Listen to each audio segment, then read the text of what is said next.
Okay, today's tribute is to director Wolfgang Petersen, who's been making films and TV in Germany since the mid-60s, and I can't pronounce any of their names properly, so I'm not going to do that. I'm just going to skip ahead to 1981 to The Boat, or Das Boot as it was known back then, because this is the German language version with English subtitles. So yeah, it's a very detailed story about life on a U-boat. And then later on came the director's cut, which was happened a lot at the time in the 90s. So we get this one, which is how many hours? 3+ hours, maybe 4, of being trapped in a U-boat. There we go, that's fun.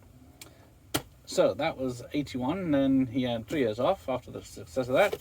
Came back with a fantasy adventure, The Never-Ending Story, you know, for kids. So this is 90 minutes, and it's a fantastic adventure fantasy film. That's why I have it twice. This one was 5p, sorry. Yeah, so it's mostly a German production, but filmed in Europe.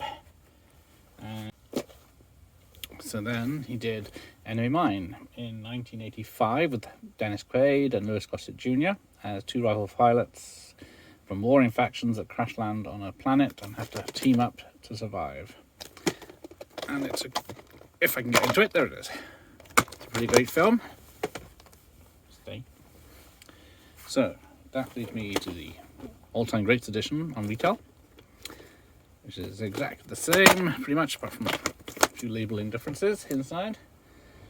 Then he took 6 years off. Came back in 91 with Shattered, which is a Bob Hoskins, Tom Berenger thriller, it's a pretty good thriller, but it's nothing compared to 1993's Clint Eastwood in The Line of Fire.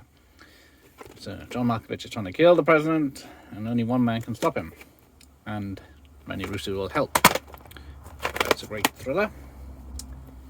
Then he teamed up with Rene Russo again in 1995 for Outbreak, with action man Dustin Hoffman, Morgan Freeman, containing a deadly monkeypox outbreak. It's Ebola.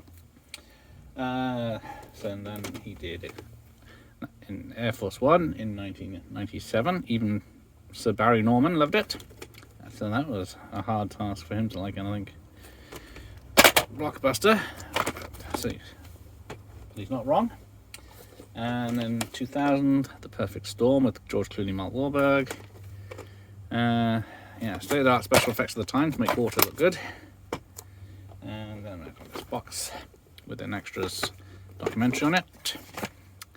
But it's just a cardboard box instead.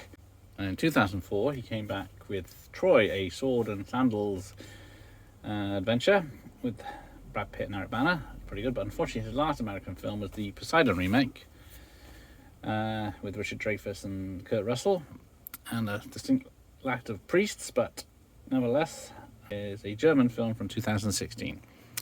But there we go. Thank you for watching. Here end of the lesson.